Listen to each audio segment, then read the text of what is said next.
Guys, how you doing? This is Manga, etc. I'm bringing you movie madness with this month's movie being the last Naruto the movie. But it's not really the last Naruto the movie because we still have Boruto Naruto the movie coming out next month on the big screen for the all you UK fans out there. But we're not here to talk about the Boruto movie, we're here to talk about the last. So let's hop right into it. So the story is as follows. Hinabi, Hinata's little sister, she gets kidnapped and Kakashi sends a four-man cell to go and save her. And now this four-man cell is Naruto, Sakura, Sai and Shikamaru as leader. And because the plot requires it, because she kindly requested it, Hinata, with the permission of Kakashi, is able to join this four-man cell and help with saving her little sister. Alongside this, we find out how the moon is falling from the sky in small meteorite pieces, so we get to see the other villages defending their hometowns and just stopping them from being destroyed.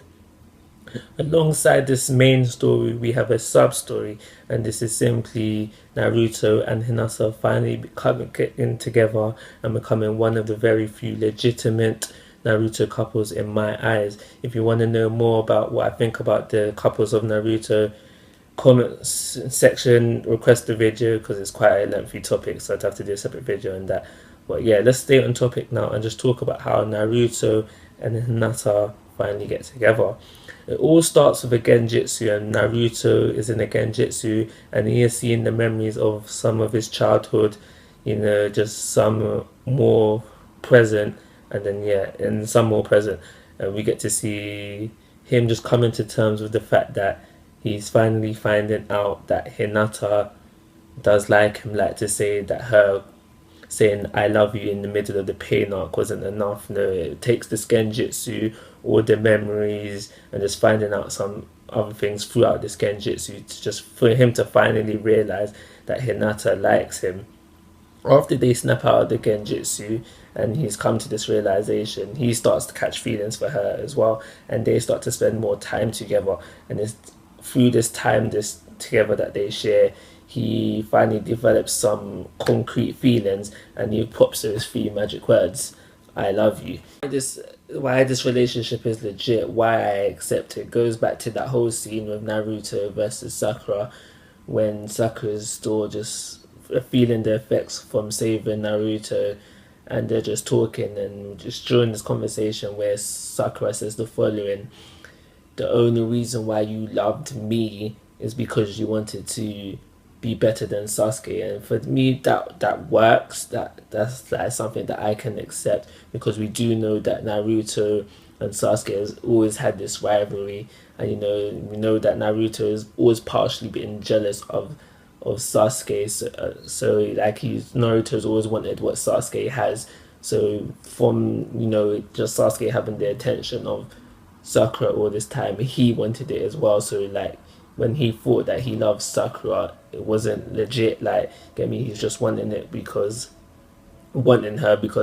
Sasuke could have her. So for me, that's why this relationship is legit. That's why I accepted it. I feel that the sub story does overshadow the main story, which is not necessarily a bad thing. I preferred the sub story anyway. I found myself being emotionally attached to the scarf. And every time something bad happened to it, I was like, oh no, the scarf, after all the hard work Hinata put into making it, and it's just been destroyed again. I was like, oh no. And like when it came to parts of the movie where Hinata or Naruto wasn't on screen, now I'd be like, alright man, hurry up, yeah, let's move on, let's get back to Hinata and Naruto, come on now. So yeah, the sub story was better than the main story for me, and I preferred it. If we could have had a more focused movie on that, I would have been all for it. Now I'm going to talk about the villain of the movie, Tonari. We find out that he's a descendant of Homura, who was the Sage of the Six Paths brother, and all that Tonari is really doing is he thinks that he's following Homura's decree, where he thinks that it was upon him to destroy the earth. But we then later on find out that that's not the case. So Tonari is a very simple villain where he's just been misguided and he thinks that he's doing the bidding of one of his descendants, but he's really not. and that's it really. Abilities wise, he's a bit more impressive. We do see quite a few things from him. The whole Tesei gun that he gets to use. We've also seen him use puppets during the movie as well. The most impressive thing we do see from Tonari, sorry, is that he's able to, using these green orbs, he's able to like use of some sort of mind control and other things. The most impressive thing we do see from Tonari, and when he is able to split the whole moon in half, that is the most impressive thing from him. But Tonari as a villain, I say just very simple, very basic, not much going for him really. And moving on to the fights were, good from a Naruto standpoint. So when I say they're good, it's from a Naruto standpoint, where I mean that how it's just your basic everyday Naruto fighting, nothing out of the ordinary for in a Naruto standpoint. But that's only one side of the coin. If we're comparing it to a total anime standpoint, and specifically a movie standpoint, where in previous things I've spoken about how just the fighting scenes are amazing and the angles we are getting is just superb, then the fights in this movie were bad. But I don't want to say that because from a Naruto standpoint, true to the whole Naruto as a whole, they were good and they're just true to their word and true to their way. So the final in this was good, but because I've seen better, I was expecting better, but I didn't get better. But they were good. They were good. I think the fight between Naruto and Tonari was very explosive and kind of Dragon Ball Z-ish at times, especially when they were just flying around clashing into each other. Rather than that, I don't have much more to say on the fight. It was kind of too quick in my eyes. Naruto dealt with Tonari kind of too simply, because all he did at the end of the day was give him one punch, and then that's Tonari rendered useless. I do feel that the fight should have ended with the movie special Rasengan. How every movie we get a special Rasengan unique to the movie. I think that the main villain should have been finished with that, but we didn't get it. It's just one simple punch, and then he's rendered useless, and then that's it really for the fighting part of things. And then on the other side of this fight, we have Kuruma versus that statue thing. I think they downplayed Kuruma, man. I mean, at one point, Kuruma's just holding bang after bang after bang, and it's just so deep.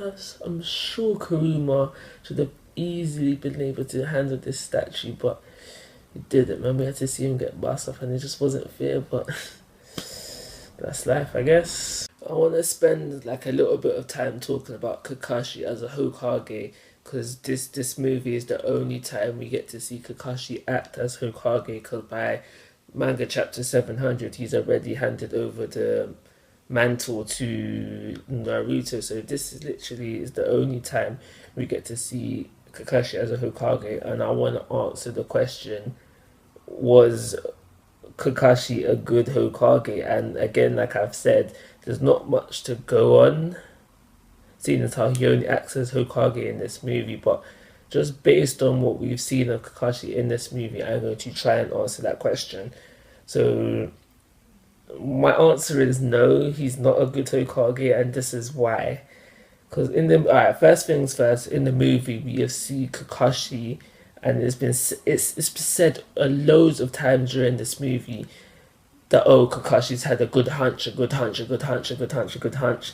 And after the second time, maybe even after the first time, seeing those hunches, I was like, huh?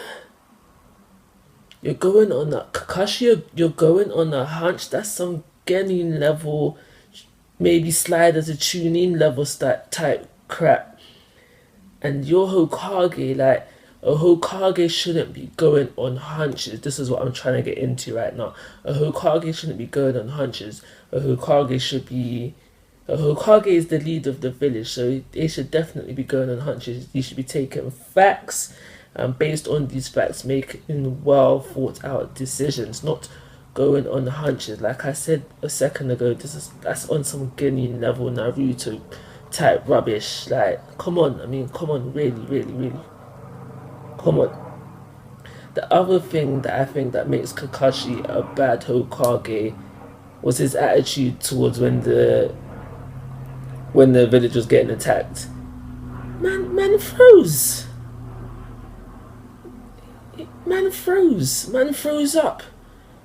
The village was coming to an end, and man froze up.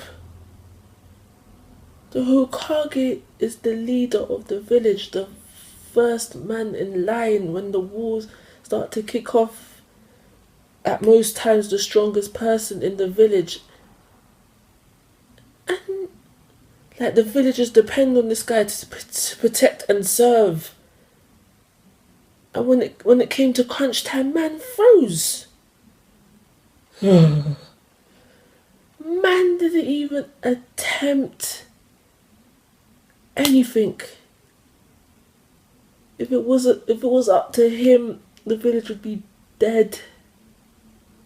Man didn't do nothing. So unfortunately, these are the only things I can go on. So I'm going to have to say, Kakashi, you suck as a Hokage. You should have never been given that title. And I'm sorry, bro, because maybe you was a good Hokage off screen, but on screen you was bad. And I'm sorry, but I'm just gonna have to say that, and I'll leave it there. So let's hop on. Let's move on, guys. Let's talk about Sasuke's 10 seconds of fame.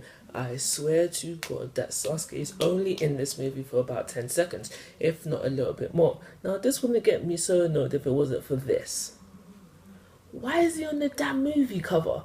Now, whoever's idea this was, I actually don't blame them. They say that sex sells, but in the case of Naruto, Sasuke sells. Now, this probably got a lot of you Sasuke fanboys and fangirls annoyed because it does sell the dream that Sasuke is going to be essential to this movie, which is still debatable because he does save Konoha from becoming a giant hole in the ground. Regardless if Sasuke is essential or not to this movie, his 10 seconds, his in and out was a great part of the movie.